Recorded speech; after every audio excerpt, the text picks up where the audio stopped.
அரசியல் களம் நேயர்களுக்கு வணக்கம். இன்றைக்கு நம்ம நேர்காணலுக்காக மூத்த பத்திரிகையாளரும் அரசியல் திறனாய்வாளருமான திரு மணி அவர்கள் நம்மோடு இருந்திருக்கார். அவரோடு பேசலாம். சார் வணக்கம். சார் வணக்கம். தமிழ்நாடு தேர்தல் போலயே இன்னொரு முக்கியமான மாநிலத்தில் தேர்தல்னா அது மேற்கு வங்க மாநிலம் தான். அதில் 2 கட்டமாக நடக்குது. முதற்கட்ட வாக்குப்பதிவு முடிஞ்சிருச்சு. 2வது கட்ட வாக்குப்பதிவு 29ஆம் தேதி நடக்க போகுது. ரிசல்ட் எல்லாம் சேம் டே தான், மே 4ஆம் தேதி. மம்தா அவர்கள் 3 முறை முதல்வராக இருக்காங்க. 4வது முறை வர வாய்ப்பு இருக்கா அப்படிங்கிறதா எல்லோருடைய எதிர்பார்ப்பாக இருக்குது. பிஜேபியும் இப்படி ஆட்சியை பிடிக்கணும் அப்படின்னு ஒரு இதில் இருக்காங்க. போன வாட்டி 70 சீட்டுக்கு மேலே ஜெயிச்சிருந்தாங்க. இங்கே தமிழ்நாட்டில் விஜய் அலை மாதிரி விஜய் அலையால் 85%. மேற்கு வங்கத்தில் என்ன விஜயா இருந்தார், அங்கே 92% போயிருக்கு. அப்படிலாம் நிறைய பேர் கம்பேர் பண்ணி பேசிட்டு இருக்காங்க. என்ன சார் நடக்குது? மேற்கு வங்கம் மிக முக்கியமான மாநிலம்ங்க. என்ன சொல்ல போனால் இந்த 5 மாநில தேர்தல்கள், தமிழ்நாடு, மேற்கு வங்கம், அஸ்ஸாம், கேரளா, புதுச்சேரி, இந்த 5 மாநில தேர்தல்களில் புதுச்சேரி யூனியன் டெரிட்டரி 4 முக்கியமான மாநிலங்கள். இதில் நம்ம ரொம்ப கவனத்துடன் பார்க்க வேண்டியது, என்னை பொறுத்தவரையில் இந்த 5 மாநில தேர்தல்களில் நம்ம ரொம்ப கவலையுடன் பார்க்க வேண்டிய மாநிலம் மேற்கு வங்கம். தமிழ்நாடு கூட கிடையாது. தமிழ்நாட்டில் யார் ஜெயித்தாலும் ஒன்றும் பெருசாக மாற்றம் வரப்போகிறது இல்லை. இந்தியாவின் அரசியலில் மிகப்பெரிய பாதிப்பை, மிகப்பெரிய தாக்கத்தை, பாதிப்புன்றதை விட தாக்கத்தை மேற்கு வங்கத்தில் ஒருவேளை பிஜேபி வெற்றி பெற்றால் ஏற்படும். இந்த 5 மாநில தேர்தல்களில் தமிழகத்தை விட முக்கியமாக நாம் கவனிக்க வேண்டியது மேற்கு வங்க தேர்தல் முடிவுகள். அங்கு ஒருவேளை பிஜேபி வெற்றி பெற்றால் இந்திய அரசியல் அது ஏற்படுத்தக்கூடிய தாக்கம் மிகப்பெரிய அளவிலானதாக இருக்கும். ஹிந்தி ஹாட்லேண்ட் சொல்லக்கூடிய 7-8 இந்தி மாநிலங்களில் இன்றைக்கி பிஜேபி அதிகாரத்தில் இருக்குது. ஆனால் மேற்கு வங்கத்தை பிடிச்சிட்டாங்கன்னா அதோட பாதிப்பு பாரதூரமானதாக இருக்கும். அதுவும் பங்களாதேஷோட பார்டரில் நம்ம இருக்கோம் இன்றைக்கி. அங்கே ஏற்கனவே இந்துக்களுக்கு எதிரான போக்கு அதிகமாக வந்துகிட்ருக்கு. மைனாரிட்டிஸ், இந்துக்கள், சீக்கியர்கள், கிறிஸ்தவர்களுக்கு எதிரான வன்முறை அதிகமாகிட்டுருக்கு. இப்போ தான் கொஞ்சம் ஓஞ்சு இருக்குது. ஐஎஸ்ஐயோட தாக்கம் மிக அதிகமாக இருக்குது பங்களாதேஷில். 50 ஆண்டுகளுக்கு பிறகு அங்கே ஐஎஸ்ஐ, பாகிஸ்தான் உளவு அமைப்பு மிகப்பெரிய அளவில் தளங்களை ஏற்படுத்தி இருக்கிறது. ஆகவே இன்றைக்கு தொப்புள்குடி உறவு, பங்களாதேஷுக்கும் மேற்கு வங்கத்துக்கும் தொப்புள்குடி உறவு இருக்கிறது. இங்கே ஒருவேளை மேற்கு வங்கத்தில் பிஜேபி கவர்மெண்ட், ஹிந்துத்துவா கவர்மெண்ட் அமையுமையானால் அது பங்களாதேஷில் இந்துக்களுக்கு எதிரான, சிறுபான்மையின மக்களுக்கு எதிரான, அங்கே இந்துக்கள், கிறிஸ்தவர்கள், சீக்கியர்கள் தான் சிறுபான்மை, அவர்களுக்கு எதிரான போக்கை அதிகரிக்கக்கூடும். அங்கே இஸ்லாமிய பழமைவாதம் வேரூன்றி கொண்டிருக்கிறது. எல்லா மக்களும் அங்கே அதற்கு பலியாகவில்லை. ஆனால் ஓரளவு செல்வாக்கு மிக்க ஒரு சக்தியாக இஸ்லாமிய பழமைவாதம் அங்கே வளர்ந்து கொண்டிருக்கிறது. இன்னொன்று, இந்தியாவிலேயே முஸ்லீம்கள் அதிகம் இருக்கக்கூடிய மாநிலம் மேற்கு வங்கம். 3 1 பங்கு அங்கே முஸ்லீம்கள் இருக்கிறார்கள். ஸோ அங்கு பிஜேபி ஆட்சிக்கு வருவது என்பது சமூக ஒற்றுமைக்கான ஒரு சவாலாகத்தான் அமையும். அஃப்கோர்ஸ் மக்கள் ஓட்டு போட்டாங்கன்னா நம்ம அதை ஏற்றுக்கிட்டு தான் ஆகணும், அது வேறு விஷயம்.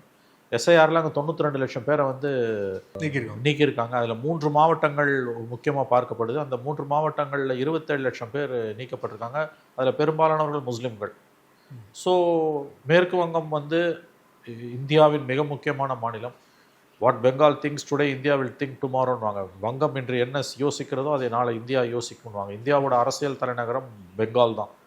வெள்ளக்காரங்காலத்தில் சொல்லுவாங்க, இந்தியாவோட political capital is Calcutta, business capital is Bombay, cultural capital is சென்னைன்னுவாங்க.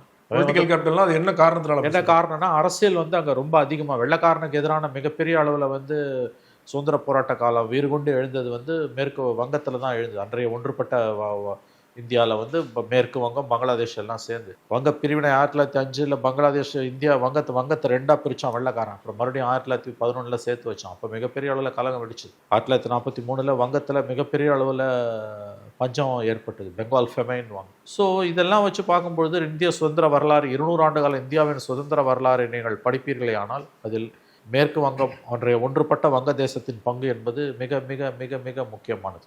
இந்தியாவின் தேசிய கீதத்தை எழுதிய ரவீந்திரநாத் தாகூர் தான் பங்களாதேஷோட தேசிய கீதத்தையும் இயற்றி இருக்கிறார். ஆனால் அவர் ஒரு சர்வதேசவாதி. அவர் நாட்டுப்பற்று என்ற குறுகிய எல்லைகளுக்குள்ளோ அல்லது இந்து மதம் என்ற குறுகிய எல்லைக்குள்ளோ தன்னை அவர் அடைத்துக் கொள்ளவில்லை.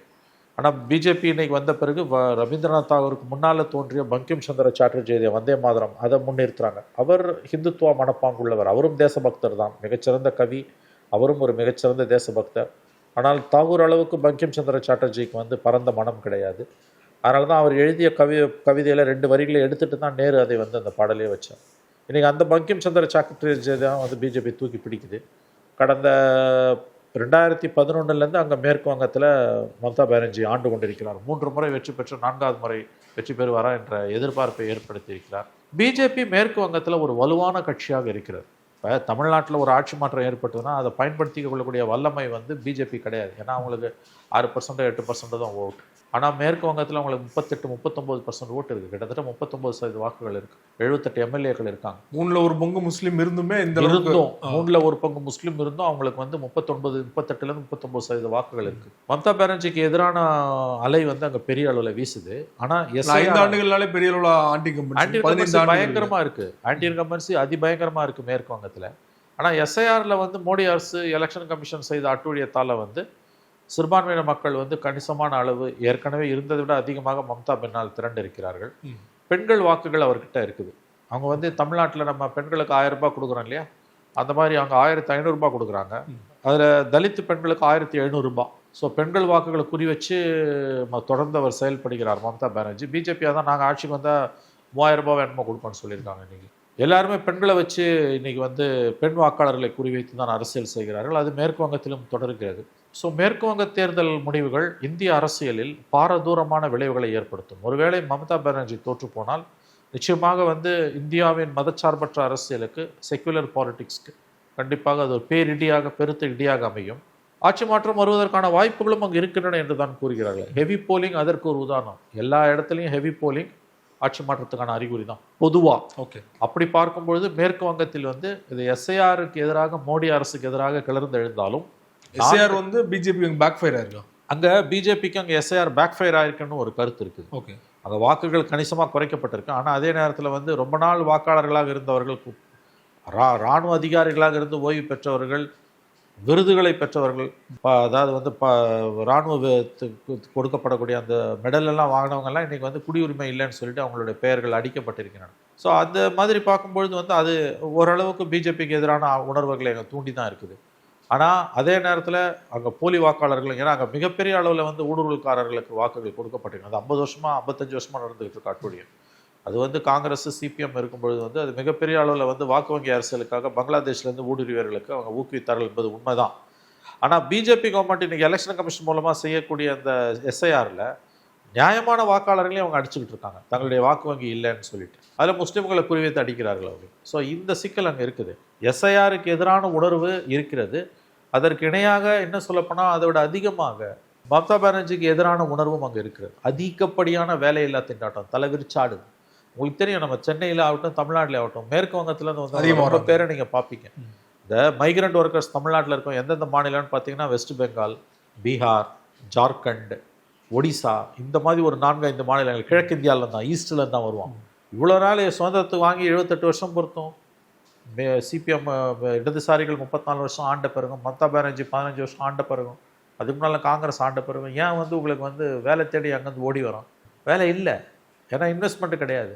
இன்வெஸ்ட்மெண்ட் வருதுன்னா வந்து ட்ரேட் யூனியன் ஆக்டிவிட்டிஸ் பெரிய அளவில் வருது, பிரச்சனை வருது. ஸோ முதலீட்டாளர்கள் வர மறுக்கிறாங்க. ஸோ மம்தா பானர்ஜியோட ஆட்சியிலையும் 2011 ஆட்சிக்கு வந்து 15 வருஷம் ஆகுதுங்க. ஏன் மேற்கு வங்கத்திலேருந்து கணிசமான தொழிலாளர்கள் வேலை தேடி தமிழ்நாடு, குஜராத், கர்நாடகா, தெலுங்கானா போன்ற இடங்களுக்கு போகிறாங்க, பாம்பேக்கு போகிறாங்க, மகாராஷ்டிராவுக்கு போகிறாங்க. ஸோ அங்கே வேலையில்லா திண்டாட்டம் தலைவிரிச்சு ஆடுது, சட்டம் ஒழுங்கு சந்தி சிரிக்குது. மிகப்பெரிய அளவில் வந்து டிஎம்சியோட ஆட்கள் வந்து குண்டாயுசத்தில் ஈடுபட்டிருக்காங்க. பெண்கள் பாதுகாப்பு கேள்வி. தமிழ்நாடெல்லாம் சொர்க்க பூமி அப்படி பார்த்தீங்கன்னா, மேற்கு வங்கத்தோடலாம் ஒப்பிடும்போது தமிழ்நாடு வேட்பாளரை அடிச்சு ஓட விடுறாங்க. ஆமாம் ஆமாம், இப்போ அது இரும்புக்காரங்க கொண்டு ஒடுக்கியிருக்காங்க. ஸோ மேற்கு வங்கத்தில் வந்து வேலையில்லா திண்டாட்டம் தலைவிரிச்சு ஆடுது. உங்களுக்கு வந்து பெண்கள் பாதுகாப்பு மிகப்பெரிய அளவில் கேள்விக்குறி, அரசியல் வன்முறை தலைவிரிச்சு ஆடுது. ஸோ இதெல்லாம் வந்து ஆன்டி இன்கம்பன்சி 4வது முறையாக ஒரு போட்டி போடும்போது கண்டிப்பாக ஆன்டி இன்கம்பன்சி இருக்கும். இந்த முறை எப்படியாவது மேற்கு வங்கத்தை கைப்பற்றி விட வேண்டும் என்று பாஜக துடியாய் துடிக்கிறது. அங்கே இருக்க மக்களை பொறுத்த வரைக்கும் அது வந்து between deep C and devil, அதாவது வந்து ஆழ்கடல் குதிச்சு சாவறதா இல்லை பேய் கட்ட மாட்டிக்கிட்டு சாவறதான்றது தான். ஒரு பக்கம் டிஎம்சி, ஒரு பக்கம் பிஜேபி. கம்யூனிஸ்ட்லாம் முழுசாக சைபர் அவங்க கம்யூனிஸ்டும் சைபர், காங்கிரஸும் சைபர். 34 வருஷம் ஆண்ட கம்யூனிஸ்ட் சைபர், அங்கே காங்கிரஸ் ஏற்கனவே சைபர். 2 பேரும் அங்கே பிளேயர்ஸே கிடையாது. இவங்க 2 பேர் தான் நிற்கிறாங்க. டிஎம்சியும் பிஜேபி மட்டும்தான் களத்தில் நிற்கிறாங்க. இந்தியாவே உற்று நோக்கக்கூடிய தேர்தல், தமிழ்நாட்டை விட முக்கியத்துவம் வாய்ந்த தேர்தல் என்னை பொறுத்தவரையில் மேற்கு வங்க தேர்தல். தமிழ்நாட்டில் யார் ஆட்சிக்கு வந்தாலும் பெருசாக ஒன்றும் எதுவும் மாறப்போகிறது கிடையாது. 5 வருஷத்துக்கு ஒரு தடவை மாறுறது, இல்லை 10 வருஷத்துக்கு ஒரு தடவை மாறுது, ஃபைன். ஆனால் அங்கே அப்படி கிடையாது. இன்னொன்று, ஒரு தடவை மேற்கு வங்கத்தில் யாராவது ஆட்சியை பிடிச்சிட்டாங்கன்னா அவங்கள ஆட்சியிலேருந்து அகற்றுறது குறைஞ்சது 4 தேர்தல் 5 தேர்தல் ஆகும். அது ஒரு வித்தியாசமான செட்டப். கேரளாவில் 5 வருஷத்துக்கு ஒரு தடவை மாறும். இந்த தடவை தான் பினராயி விஜயன் 2 டேர்ம் வந்துட்டார். இப்போ தோற்றுவாருன்றாங்க 3வது தடவை அநேகமாக. மேற்கு வங்கம் அப்படி கிடையாது. மேற்கு பிஜேபி வந்துட்டா அவ்வளவுதான் பிடிச்சிப்பாங்க. கொலாப்ஸ். அடுத்த 4 தேர்தல் பிஜேபி நிற்பாங்க, மினிமம் 3 எலெக்ஷன். 34 வருஷம் இடதுசாரிகள் ஆண்டாங்க. மேற்கு வங்க அரசியலோட ஒரு சுவாரஸ்யமான ஒரு அம்சம் என்னன்னா, யார் ஆட்சிக்கு வந்தாலும் அவர்களை அகற்றுவது என்பது கடினமானது. என்ன காரணம் அதுக்கு? அந்த அரசியல் அப்படிப்பட்ட அரசியல். அது 77 ஆட்சிக்கு வந்து 2011 தான் கம்யூனிஸ்டுகள் போறாங்க. அதுக்கு பிறகு ஆட்சிக்கு வந்த மமதா 3 ஆண்டுகளை முழுவதும் ஆட்சி செய்துவிட்டு இப்போ 4வது முறையாக தேர்தலை நோக்கி நகர்கிறார். 11, 16, 16, 21, 21, 26 3 முடிச்சு 4வது முறை போகிறாங்க. ஒருவேளை பிஜேபி பிடிச்சிட்டாங்கன்னா கண்டிப்பாக குஜராத் மாதிரி ஆகிடும். போலரைஸ் பண்ணிவிடுவோம். பெரிய அளவில் வந்து எம்ப்ளாய்மெண்ட் வரும். எம்ப்ளாய்மெண்ட் பெரிய அளவில் வரும். அதோடு சேர்ந்து மதவெறியும் வளரும். மதவெறி வளர வளர வந்து உங்களுக்கு வந்து இந்த பக்கம் வந்து பெரும்பான்மை மதவெறி வளரும். பெங்காலில் யாராவது பிடிச்சிட்டாங்கன்னா மினிமம் 3 டேர்ம் அவங்கள நகர்த்த முடியாது. 4வது முறை மம்தாவை நகர்த்துறதும் அவ்வளோ ஈஸியாக படலை. 50-50 தான் அங்கே உங்களுக்கு வந்து. ஒருவேளை பிஜேபி வந்துடுச்சுன்னா பிஜேபியை நகர்த்துறது 3 or 4 எலெக்ஷன்ஸ். அடுத்த 20 years 15 to 20 years பிஜேபி அங்கே இருக்குன்னா இந்தியாவின் வரைபடம் அடையாளம் தெரியாமல் மாறிப்போகும். ரொம்ப ஆபத்தான ஒரு எலெக்ஷன்னா என்ன கேட்டிங்கன்னா வெஸ்ட் பெங்கால் தான்.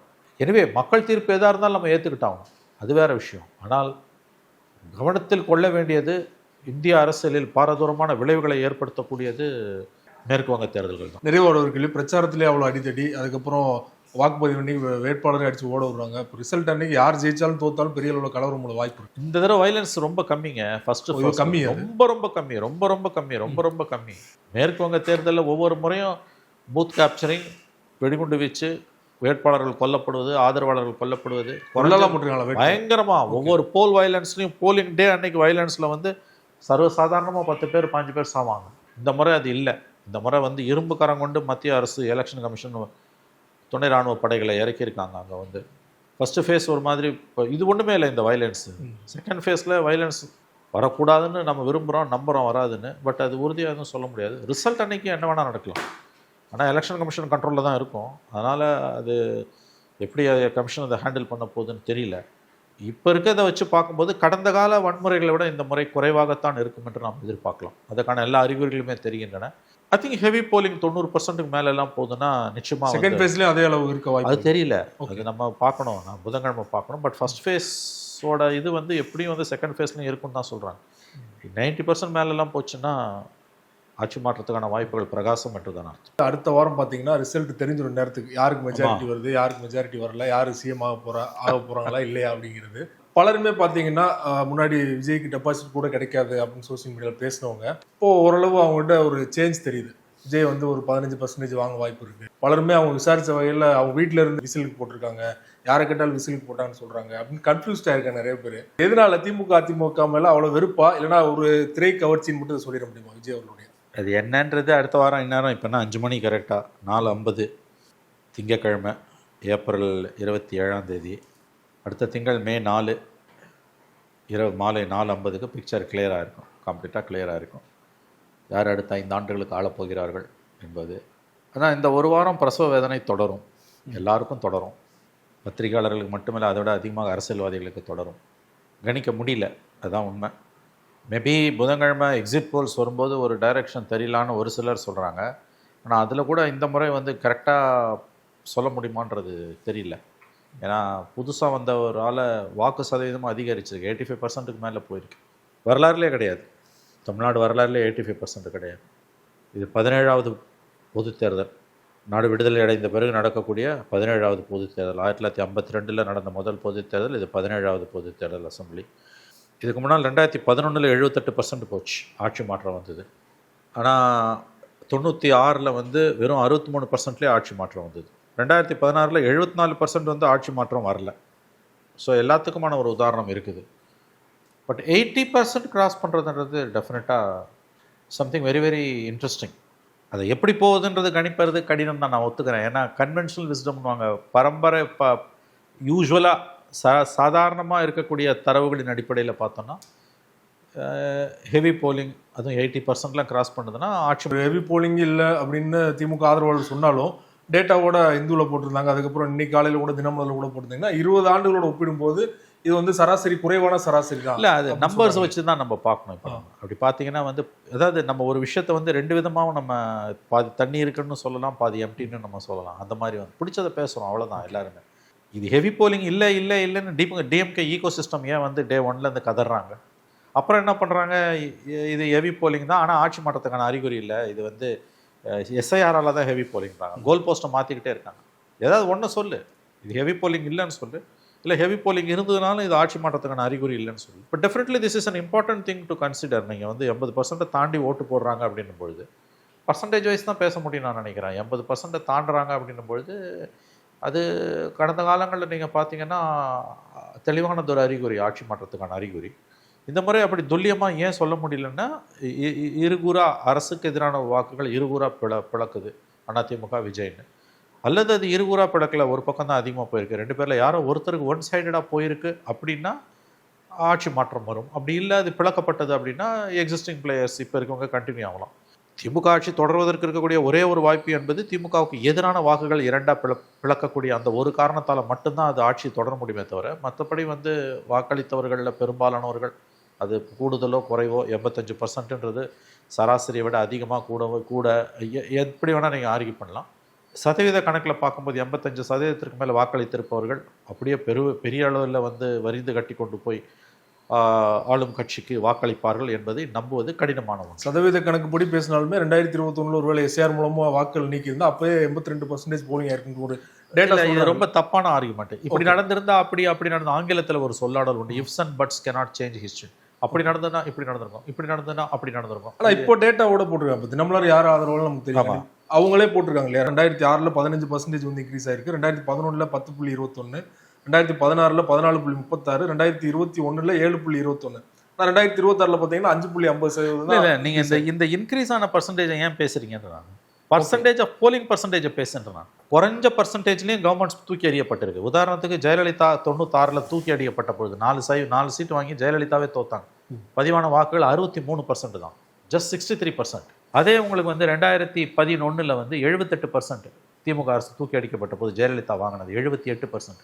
2016 5 வருஷம் பொறுத்து ஜெயலலிதா வாங்கினது 74%. 4% தான் குறையுது, பட் கவர்மெண்ட் கண்டினியூ ஆகுது. ஆனால் மோசமாக தோக்கலை திமுக, 89 சீட்டு ஜெயிக்கிறாங்க.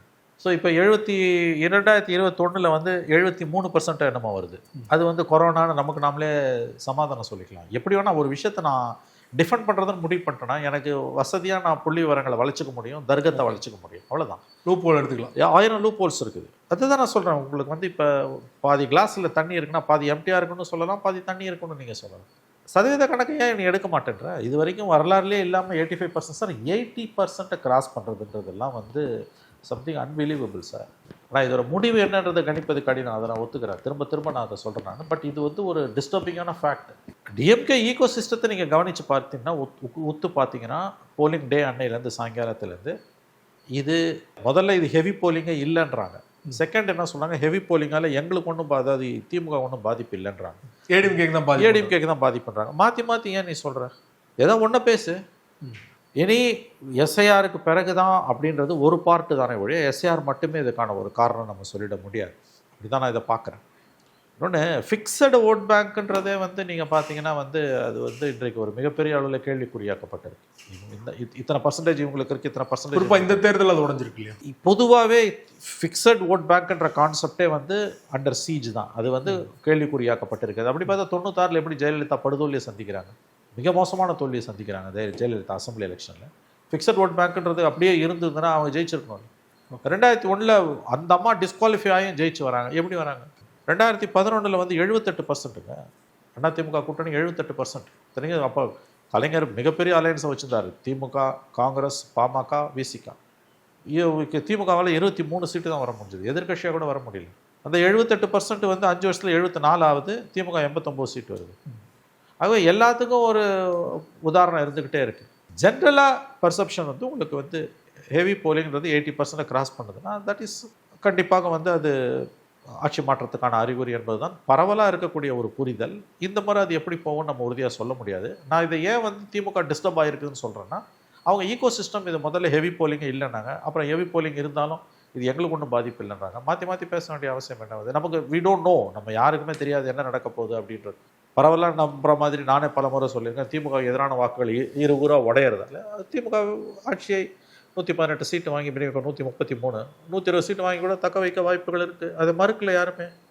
பட் இந்த ஃபேக்ட் உறுதியாக சொல்ல முடியாது. சொல்ல முடியாது. 85%ன்றது வந்து it's definitely bad news for the government தான். அப்படி தான் நம்ம இதை எடுத்துக்க வேண்டி இருக்குது. அது அவங்களுக்கு தெரிஞ்சதுனால தான் அவங்க மாற்றி மாற்றி பேசுகிறாங்க. யாருக்குமே ஒன்றும் புரியல. எல்லாரும் குழம்பி போயிருக்காங்க சிவா. அது மட்டும் ஞாபகம் வச்சுக்கோங்க. Everyone is confused, everyone is rattled. இந்த பிரசவ வேதனை இன்னும் ஒரு வாரம் தொடரும். மே நாளுக்கு முன்னாடி ஒரு முடிவுக்கு வரவே வரவே முடியாது. எக்ஸிட் போல்ஸ்ல கூட கிளியரான ஒரு ஐடியா கிடைக்கும். I don't think so. Exit poles கூட இந்த மாதிரி எந்த அளவுக்கு சரியாக வரும் நமக்கு தெரியல. எப்படினாலும் எக்ஸிட் போலால் பாதிக்கப்படுறவங்க அது ஏற்றுக்க மாட்டான். திமுக தோக்க போகுதுன்னு ஒருவேளை எக்ஸிட் போல் சொன்னால் டிஎம்கே ஈகோ சிஸ்டம் அது ஏற்றுக்காது. எக்ஸிட் போல கண்டபடி திட்டுவாங்க. அதை நடத்துகிறவன் அவன் அயோக்கியம், அவன் ஆர்எஸ்எஸ், இவன் பிஜேபிவாங்க. ஒருவேளை எக்ஸிட் போல் திமுக சாதகமாக வந்ததுன்னா இல்லை, இதற்கு முந்தைய தேர்தலில் வந்து எக்ஸிட் போல் எல்லாமே ஓரளவு கரெக்டான ஒரு கணிப்பாக இருந்திருக்காங்க. அது இப்போ மோடி 2024 என்ன ஆச்சு? 360 சீட்டு தான், 240 ஆச்சு. அந்த 4 நாளில் ஷேர் மார்க்கெட் ஏறி கொள்ளை அடிச்சது தான் பலனை தவிர வேறு ஒன்றுமே இல்லை. எவ்வளோ பெரிய தப்பு நடந்தது எக்ஸிட் போலில்? 360 சீட் எங்கே, 240 சீட் எங்கங்க? 120 சீட் அடிங்க.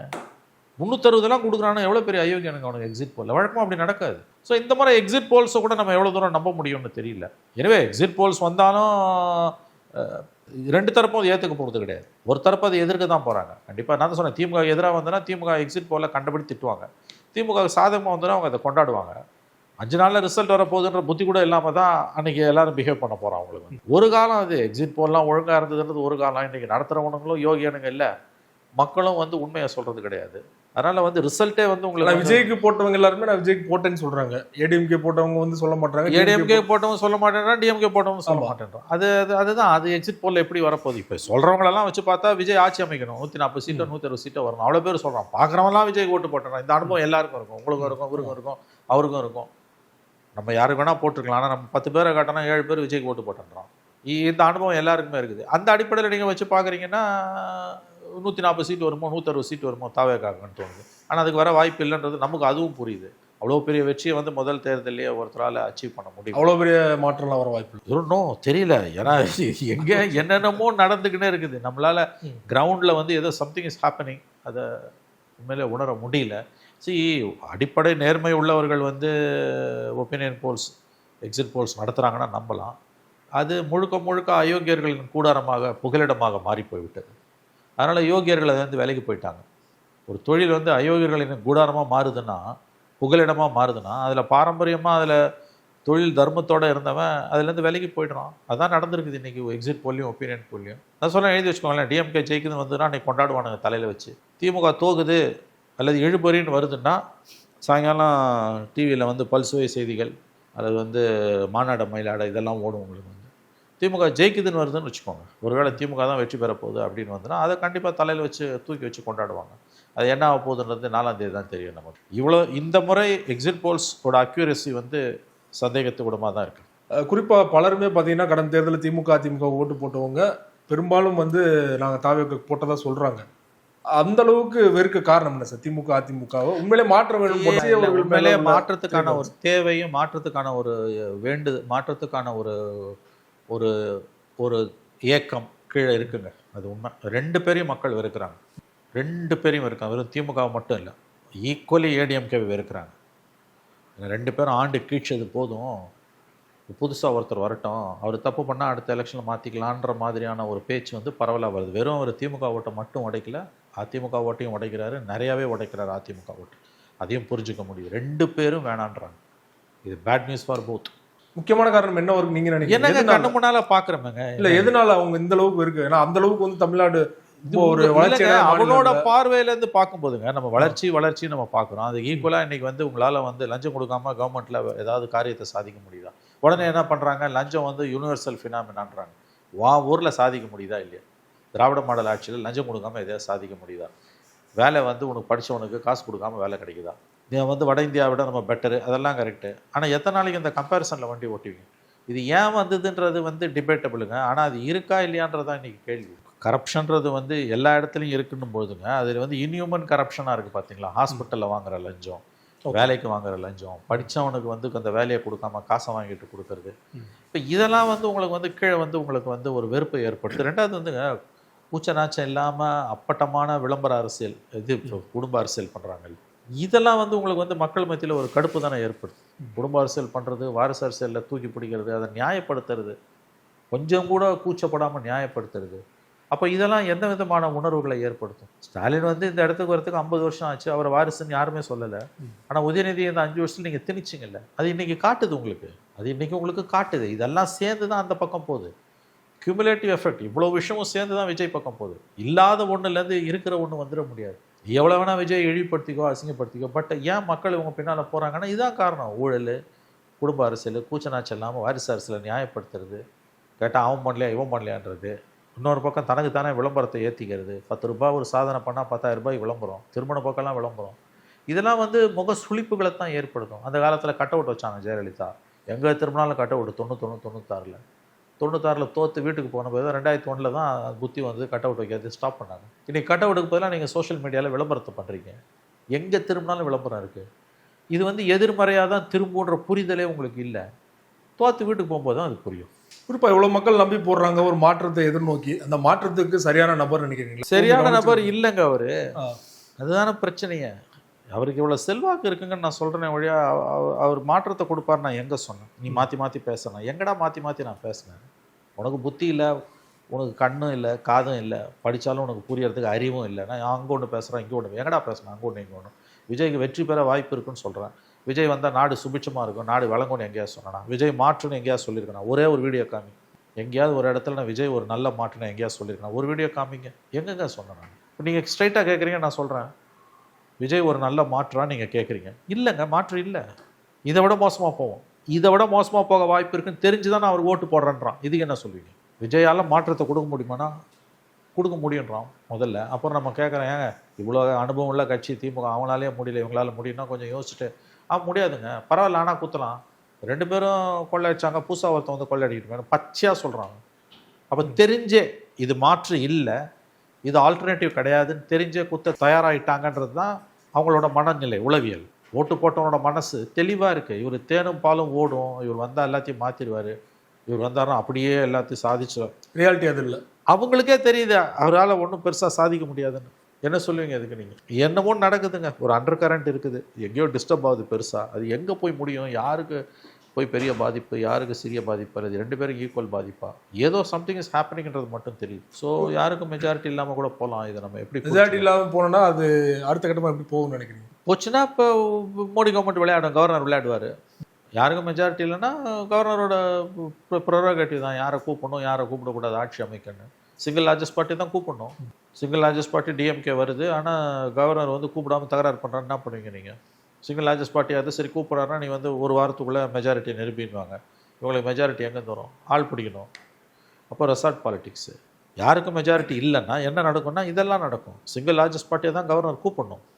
கவர்னர் கூப்பிடுவாரா நமக்கு தெரியாது. பிஜேபியோட ரேடாரில் தமிழ்நாடு இல்லைன்னு நீங்கள் தொடர்ச்சியாக பேசுறீங்க. ஒருவேளை வந்து யாருக்கும் மெஜாரிட்டி வரல, அப்போ வந்துடுவான் ரேடாரில். அப்போ ரேடாரில் வந்துடுவான். இப்போ இல்லை ரேடாரில் யாருக்கும் மெஜாரிட்டி இல்லைன்னா குதிச்சிடுவான் களத்தில், ஸ்பாட்டில் இறங்கிடுவான் அவன்.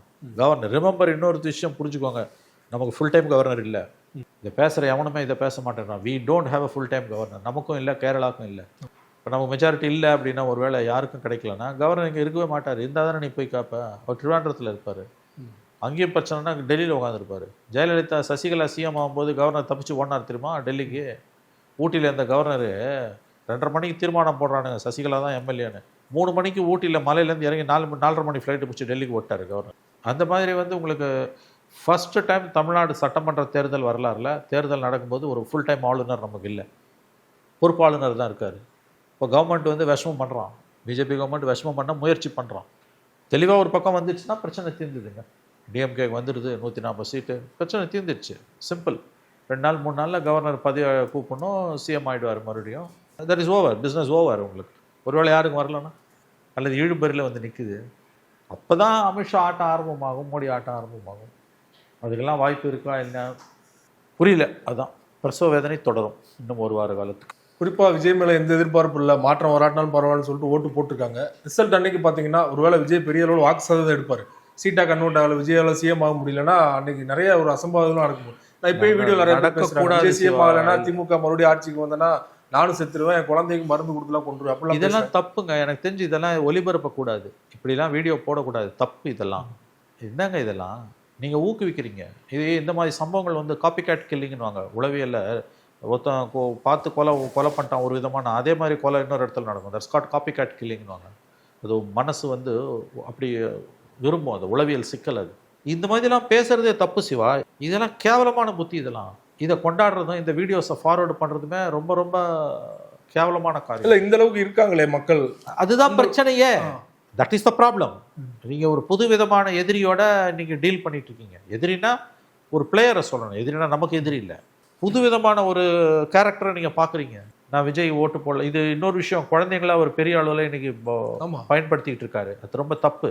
கோயம்புத்தூர்ல ஒருத்தர் கம்ப்ளைண்டே கொடுத்துருக்கான். இப்போ குழந்தைங்களெல்லாம் நீங்கள் பயன்படுத்துறீங்களா? ஒருவேளை நீ தோத்துட்டீங்கன்னா, அது பாருங்க, தோக்கிறது ஜெயிக்கிறது சகஜம். எலெக்ஷன் வந்துட்டாலே ஒருத்தன் தோத்தாகணும், 2 பேர் ஜெயிக்க முடியாது. யாரோ ஒருத்தன் தோத்தாகணும். தோக்கிறவெல்லாம் தற்கொலை பண்ணிக்கிறதுனா ஜனநாயகம் என்னைக்கு செத்துட்டு இருக்கோம் உங்களுக்கு.